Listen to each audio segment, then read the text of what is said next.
সতীত্বহারা মেয়েদের বিয়ে করার হুকুম কি? ভাইরা আমার, কোরআনে হাকিমে আল্লাহ রাব্বুল আলামিন বলেছেন, আয-যানি লা ইয়ানকিহু ইল্লা যানিয়াতান আও মুশরিকা ওয়াজ-যানিয়াতু লা ইয়ানকিহুহা ইল্লা যানিন আও মুশরিকুন। অর্থাৎ ব্যভিচারী পুরুষ সে ব্যভিচারী নারী অথবা মুশরিক নারীকে বিয়ে করবে, আর ব্যভিচারী নারীকে ব্যভিচারী পুরুষ বা মুশরিক পুরুষ বিয়ে করবে। এই আয়াতের ব্যাখ্যা কি এ সম্পর্কে বেশিরভাগ মুফাসসিরদের মত হলো, এবং হাদিসের আলোকে যেটি বোঝা যায় তা হলো, যেখানে আল্লাহ তাআলা বিধান বলেন নাই, সংবাদ বলেছেন। অর্থাৎ সাধারণত যে জেনা করে, ব্যভিচার করে, বিবাহ বহির্ভূত রিলেশন করে, হারাম সম্পর্ক করে, যেটা আজকাল যুবকদের কাছে ডাল ভাতের মতো হয়ে গেছে, আল্লাহর ভয় পর্যন্ত নাই, এটা যে করে, সে যার সাথে এটা করে সে যদি এটাতে সম্মত থাকে তো সে নিজে একজন ব্যভিচারী হয়, কোনো ভালো মানুষ হতে পারে না। অথবা সে শিরকে লিপ্ত, দুইটার একটা। ইমানদার হলে সে ফাসেক, আর মুসলমান না হলে সে মুশরিক বা আল্লাহর প্রতি ঈমান নাই তার। এরকম লোকের সাথে সে জেনা করে থাকে। এখানে আল্লাহ তাআলা সংবাদ দিয়েছেন, কেউ জেনাকারী হলে সে জেনাকারী মেয়েকেই বিয়ে করতে হবে, আর কোনো নারীকে বিয়ে করতে পারবে না। বা কোনো মহিলা জেনায় লিপ্ত হলে তিনি কোনো পবিত্র পুরুষ যার জীবনে জেনা করে নাই তার সাথে বিয়ে হতে পারবে না, এমন কোনো কথা নেই। অতএব যারা জেনা করেছেন, আল্লাহ তাআলার অবাধ্য হয়ে হারামে লিপ্ত হয়েছেন, তারা যদি বিবাহ বন্ধনে আবদ্ধ হয়ে যান এবং হারাম থেকে সরে আসেন, আলহামদুলিল্লাহ, ভালো কথা যে তারা হারাম থেকে হালালের পথে আসছেন।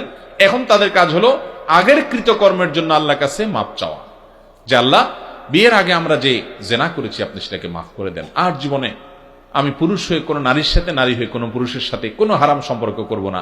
ফেসবুকে, মেসেঞ্জারে কোনোভাবে কোনো প্রকার আমি হারাম রিলেশন এবং যোগাযোগ রাখবো না। আল্লাহর কাছে মাপ চাইবে আগের কর্মের জন্য। আর একসময় তারা জেনা করেছে, এখন বিয়ে করে ফেলেছে, আলহামদুলিল্লাহ, এখন তাদের পবিত্র জীবন শুরু হয়েছে এবং হক হালালি চলবে, পবিত্র জীবন যাপন করবে, চরিত্র হেফাজত করবে, এখন আর হারামে যাবে না। আগেরটার জন্য যদি মাপ চাবে যথেষ্ট, এটাতে কোনো অসুবিধা নাই। আর যদি তারা জেনা করার পর কোনো নারীকে বিয়ে করে, যে নারী পবিত্র, অর্থাৎ যার জেনার কোনো প্রমাণ নাই, তাহলে সেটাও জায়েজ আছে, কোনো অসুবিধা নাই।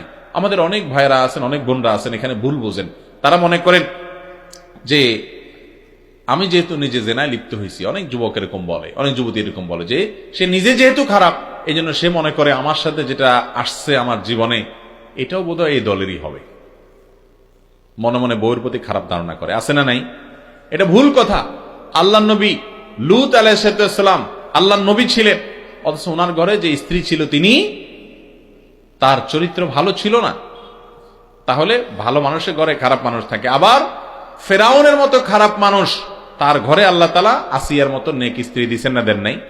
অতএব আপনার নিজের চরিত্র খারাপ দেখে আপনার বউটার উপরে ধারণা করবেন যে আমি যেহেতু এই গ্রুপের, আমার কপালে তো ওইটাই পড়ার কথা না। হতে পারে আপনি খারাপ হওয়ার পরেও আল্লাহ তাআলা আপনাকে ভালো মানুষ দিয়েছেন, হতে পারে না? অতএব নিজের জীবন সঙ্গীর ব্যাপারে বাজে ধারণা করা যাবে না। তবে জেনাকারী নারী পুরুষ তারা যদি পরবর্তীতে বিয়েতে আবদ্ধ হয়ে যায়, খুবই ভালো কথা, খুবই ভালো কথা যে তারা হালালে পথে চলে আসছে এবং আগের জন্য তওবা ইস্তেগফার করবে।